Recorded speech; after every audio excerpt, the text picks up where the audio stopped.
भक्तों, आज हम आपके लिए लाए हैं कार्तिक मास की कथा। पूरे कार्तिक माहात्म्य में प्रतिदिन एक अध्याय और भक्तों विशेषकर आपको एक आवश्यक सूचना बताते हैं, जानकारी देते हैं। जो माताएं, बहनें या भाई बंधु कार्तिक मास नहाते हैं और शारीरिक सामर्थ्य के अंतर्गत नहाने में असमर्थ हैं या किसी बीमारी से ग्रस्त हैं और वो प्रातःकाल नहा नहीं सकते, तो ऐसी अवस्था में उनकी जिज्ञासा है कि वह भी कार्तिक माहात्म्य का पूरा लाभ ले सकते हैं। जो लेने के इच्छुक हैं वे इस प्रकार एक कर्म करें जिससे आपको कार्तिक माहात्म्य मास का पूरा लाभ और फल और श्री लक्ष्मी नारायण भगवान की पूरी कृपा आपको अवश्य मिलेगी। तो उसके लिए आपको क्या करना होगा? आप नियमित रूप से सर्वप्रथम अपने मंदिर में एक दीपक जलाएं और एक दीपक तुलसी के पास जलाएं। उसके पश्चात ये एक पाठ अवश्य पढ़ें। जो लोग नियमित रूप से पाठ नहीं कर सकते, समय का अभाव है या किसी कारणवश नहीं पाठ कर सकते, तो वो लोग दीपक अवश्य जलाएं और कार्तिक मास के अंतिम 5 दिन में, जैसे एकादशी, द्वादशी, त्रयोदशी, चतुर्दशी और पूर्णिमा, इन 5 दिन में स्नान अवश्य करें। यदि आप इसमें भी स्नान करने में असमर्थ हैं तो एकादशी वाले दिन आप किसी भी तीर्थ पर, गंगा तट पर जाकर स्नान कर सकते हैं। यदि आप उस दिन भी करने में असमर्थ हैं तो आप चतुर्दशी को गंगा तट पर जाएं, चाहे हरिद्वार जाएं, चाहे इलाहाबाद जाएं, चाहे उज्जैन जाएं, चाहे गंगा सागर जाएं, चाहे 4 धाम जाएं, कहीं भी जा सकते हैं। वहां पर आप श्री कार्तिक माहात्म्य की कथा सुने या सुनाएं और उसे पूरी पुस्तक को आपने सुनाना आवश्यक है। उसके पश्चात आप पूजन आरती करें, भोग लगाएं और प्रसाद वितरण करें। ऐसा करने से श्री हरि, महालक्ष्मी और तुलसी माँ की कृपा के प्रभाव से आप पर पूरा फल प्राप्त होगा। सर्वप्रथम आप श्री गुरु को नमस्कार करें, उसके पश्चात श्री गणेश नमस्कार करें और फिर श्री विष्णु लक्ष्मी नारायण का ध्यान करें। तो आइए हम आपको बताते हैं कैसे। सर्वप्रथम गुरु का ध्यान करें। जिन भाइयों की गुरु हैं वो भी करें, जिनका नहीं है वो भी मान्यता देकर गुरु का ध्यान करें। गुरु ब्रह्मा गुरु देवो महेश्वर, गुरु साक्षात् परब्रह्म, तस्मै श्री गुरुवे नमो नमः।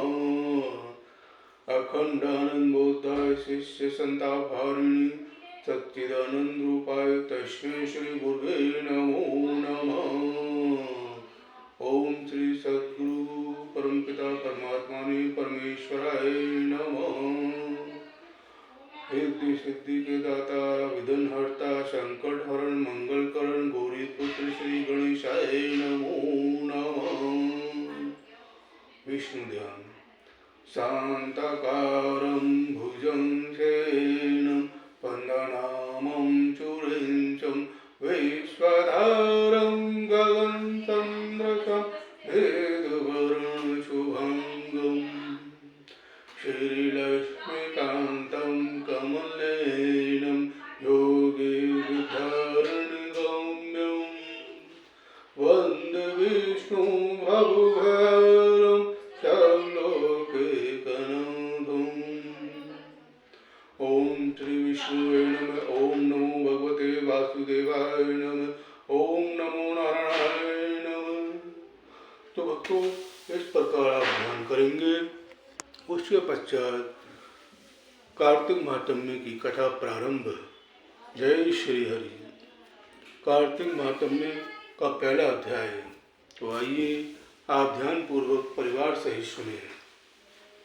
नैमिष अरण्य तीर्थ में श्री सूत जी महाराज 88,000 शौनक आदि ऋषियों से बोले, अब मैं आपके सामने कार्तिक महात्म्य की श्रेष्ठ कथा कहता हूँ, जिसे सुनकर मनुष्य सब प्रकार के पापों से छूटकर वैकुंठ को प्राप्त कर लेता है।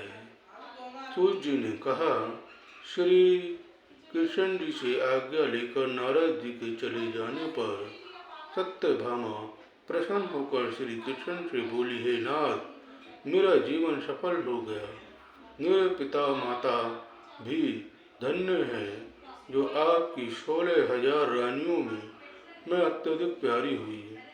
मैंने वह कल्प वृक्ष आदि आपके साथ नारद जी को विधि पूर्वक दान में दे दिया, परंतु वही कल्प वृक्ष मेरे घर में सदा लहराया करता है, जिसकी बात को मृत्यु लोक में कोई भी स्त्री नहीं जानती।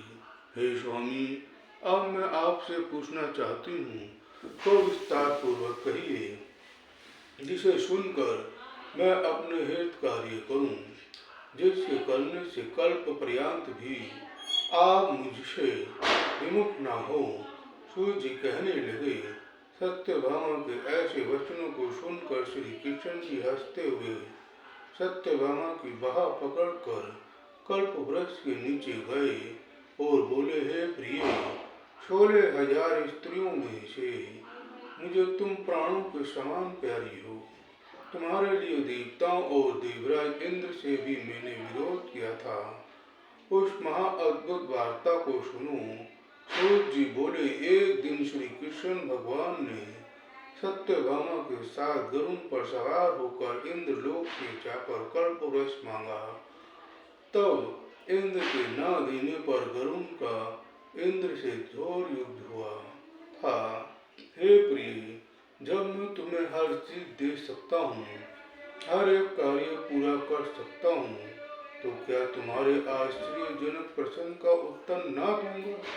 यह सुन सत्यभामा बोली, हे प्रभु, पूर्व जन्म में मेरा कैसा स्वभाव था, किसकी पुत्री थी, मैंने कौन से दान व्रत और तप नहीं किया, जिससे मुझे मृत्यु लोक में जन्म लेना पड़ा, और ऐसे कौन से शुभ कर्म किए कि जहाँ आकर आपकी अर्धांगिनी हुई और आप गरुड़ पर सवार होकर मुझे साथ में लिए इंद्र आदि देवताओं के थानों में फिरते हो।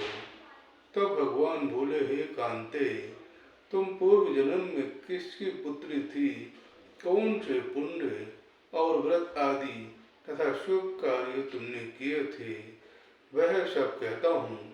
पूर्व समय में सतयुग के अंत में मायापुरी में अग्नि गोत्र में वेदों और यज्ञों का जानने वाला देव शर्मा नाम का ब्राह्मण रहता था। वह रोज अतिथियों की सेवा, हवन और सूर्य भगवान की पूजा किया करता था। इसलिए सूर्य की तरह तेज स्वयं था। उस ब्राह्मण के बुढ़ापे में एक गुणवती नाम की कन्या हुई, जिसका विवाह उस पुत्रहीन ब्राह्मण ने अपने चंद्र नाम के शिष्य के साथ कर दिया, और वे दोनों पिता पुत्र की तरह रहने लगे। एक समय में वे दोनों कुशा और समिधा लेने के लिए वन में हिमालय की तलहटी में पहुँचे, तो उन्होंने एक राक्षस को अपनी तरफ आते देखा, जिसके भय से उनके शरीर शिथिल हो गए और उनमें भागने की शक्ति भी नहीं रही। तब राक्षस ने दोनों को मार डाला। उनके धर्मात्मा होने के कारण मेरे पार्षद उनको वैकुंठ में ले गए, क्योंकि उन्होंने आजीवन सूर्य की पूजा की थी।